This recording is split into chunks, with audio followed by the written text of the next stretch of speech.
პირველი ქართველი მეცნიერი ქალი, რომლის კვლევებს საერთაშორისო აღიარება აქვს მოპოვებული, ბარბარე ყიფიანი იყო.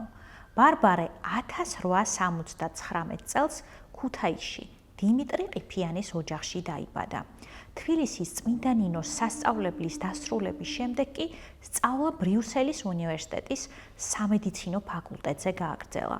ბარბარე ყიფიანმა 1906 წელს ემირ ვანდერველდესთან ერთად, რომელიც მოგვიანებით ბელგიის პრემიერ-მინისტრი გახდა, ბრიუსელში 4000 კაციანი მიტინგი გამართა. იგი რუსეთის რევოლუციის დამარცხების შემდეგ მეფის ხელისუფლების დაუნდობლობას აპროტესტებდა ქართველთა მიმართ. ბარბარე ყიფიანი წლების განმავლობაში მოღვაწეობდა ბრიუსელის უნივერსიტეტში. პარალელურად ლექციებს პარიზისა და ჟენევის უნივერსიტეტებშიც კითხულობდა. ბარბარე ყიფიანის თაოსნობით ბრიუსელის საერთაშორისო მუზეუმში მსოფლიო ხალხთა ისტორიისა და ეთნოგრაფიის ქართული სექცია დაარსდა. თუ გინდა გაიგო მეტი ამბავი საქართველოს შესახებ, შემოვერთდი ჩემს კურსს ყველაფერი საქართველოს შესახებ.